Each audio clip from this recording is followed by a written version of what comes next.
পাক গুপ্তচর যোগে গ্রেফতার মুর্শিদাবাদের এক যুবক। পাকিস্তানে ওটিপি পাঠানোর অভিযোগে বহরমপুরে জালে ওই যুবক। ধৃত সুমন শেখ পুনের একটি লেদ কারখানায় কাজ করত। পাকিস্তানের একাধিক ব্যক্তির সঙ্গে সোশ্যাল মিডিয়ায় যোগাযোগ রাখত সে, এমনটাই সূত্রের খবর। ক্রিপ্টোকারেন্সির মাধ্যমে টাকাও পেয়েছে ধৃত, দাবি পুলিশ সূত্রে। গত সপ্তাহে জোহাব শেখ নামে একজন সিম কার্ড ব্যবসায়ীকে গ্রেফতার করে পুলিশ। জোহাব শেখকে জিজ্ঞাসাবাদেই সুমন শেখের সম্পর্কে তথ্য পাওয়া যায়, এমনটাই খবর পুলিশ সূত্রে। আসছে ভোট, হাওয়া কোন দিকে? তারকার চোখে তারকা কেন্দ্রে আজ ভাঙড়। কাজ করার মানসিকতা নেই। ওভারঅল শুধু ভাঙড়ের জন্য নয়, রাজ্যের জন্য প্রচুর কিছু আমি আদায় করতে পেরেছি। প্রথম দিন থেকে বিজেপি দালালতি করে আসছে। এই 2026-এ নির্বাচনী বৈতরণী পার করার মূল অস্ত্র হয়ে দাঁড়াবে, দেখবেন ভোটাধিকার থাকবে কি থাকবে না। বিজেপি বলবে অমুকের ভোটাধিকার কেড়ে নেবো, আর তৃণমূল বলবে অমুকের ভোটাধিকার আমি বাঁচিয়ে দেবো। আমি ভাষণ দিতে খুব ভালোবাসি, মানে এমন ভাষণ যে সবাই আসন ছেড়ে চলে যায়, মানে অনুপ্রাণিত হয়ে আর কি। আর যখন ভাষণ থামাই, গোটা এলাকা হাততালিতে ফেটে পড়ে, মানে ভাষণ থামানোর জন্য আর কি। ছোটবেলা থেকেই ভাষণ দিচ্ছি, ভাষণ দিতে খুব ভালো লাগে আমার। আজ বিধানসভা নির্বাচনের আগে আমি ভাঙড়ে ভাষণ দেব, আর বিটকেল প্রশ্ন রাখবো রাজনৈতিক মহলের কাছে। তো চলুন যাওয়া যাক। অনেক জমি দখল করে নিয়ে বিল্ডিং বানাচ্ছে। না, বেআইনি ভাবে এলাকায় কোনো জমি দখল হচ্ছে না, সব ঠিকঠাক আছে। পানীয় জলের সমস্যা কতটা রয়েছে এখানে? আপাতত অনেক সমাধান করেছে, অনেক বহুত মিটেছে। আগে যেটা সমস্যা ছিল সেটা অনেকটা সমাধান হয়ে গেছে।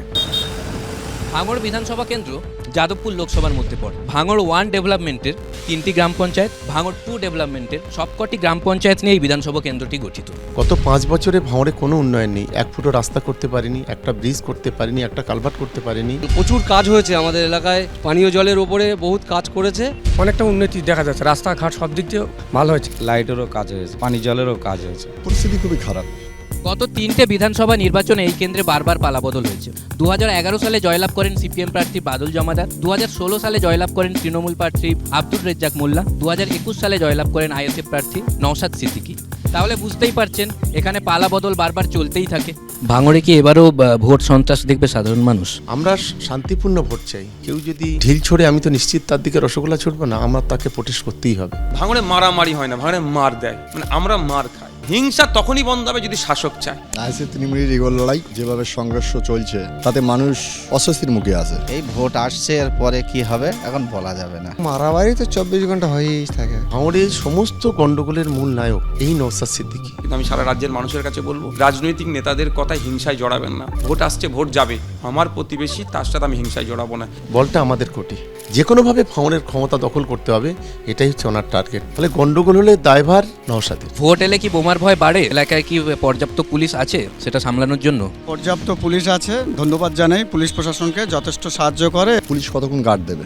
গার্ড দেওয়া সম্ভব না। রাজ্য সরকার তো বিরোধীদের কথাকে সেই অর্থে শুনতেই চায় না। যা সমস্যাগুলো আছে প্রত্যেকটা বিষয় আমি কম বেশি ওখানে নোটিস করেছি, বাজেট পেশে বলেছি, যে যে সেশন থাকে সেই সেশনে উত্থাপন করেছি। নওশাদ সিদ্দিকীর অভিযোগ, ভাঙড়ে তার উন্নয়ন প্রস্তাব অনেকদিন ধরে আটকে রাখা হয়েছে। এটা তো একটা নাটক। কাজ করার মানসিকতা নেই। এখন ভাঙড়ে যদি একটা ইট কেউ কোনো উন্নয়নের জন্য হয় বা একটা লাইট লাগানো হয়, সেটাও কিন্তু ভাঙড়ের বিধায়কের ক্রেডিট যাবে। লক্ষ্মীর ভাণ্ডার যেটা বেড়েছে, গ্রামের মায়েরা কম বেশি খুবই খুশি, এবং ইয়ং জেনারেশন তারাও খুব খুশি। আমরা আশা করব যে মমতা বন্দ্যোপাধ্যায় যে পদক্ষেপগুলো নিচ্ছেন, আগামী দিনে ভিন রাজ্যে হয়তো মানুষ যেতে হবে বলে আমি অন্তত মনে করি না। গ্রামীণ অর্থনীতি বলি আর শহরের অর্থনীতি বলি, এর ফলে অনেকটা চাঙ্গা হবে।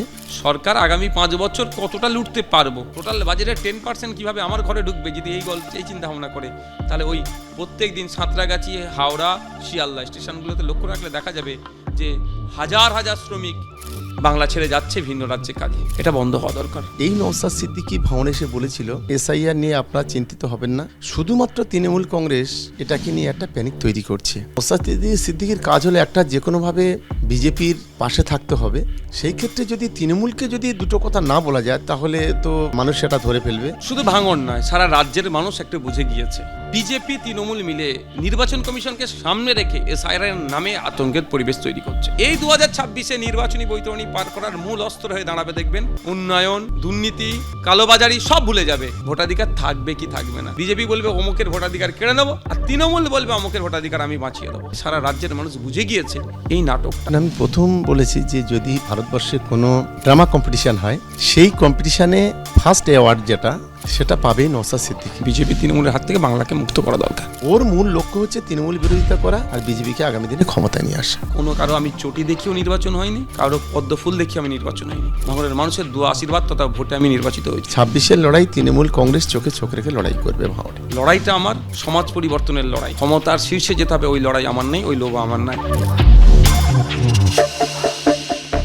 বাস আর নয়, আর আমি দাঁড়াতে পারবো না, হবে না। আগে আমি ভোটে দাঁড়াই, তারপর আমি দেখবো কতগুলো ভোট পাচ্ছি, তারপরে দেখবো। আর যতক্ষণ না দাঁড়াচ্ছি আপনারা দেখতে থাকুন এবিপি আনন্দ, তারকার চোখে তারকা কেন্দ্র। দেখা হচ্ছে, আর চোখ রাখুন এবিপি আনন্দ। এবিপি আনন্দ, এগিয়ে থাকে, এগিয়ে রাখে।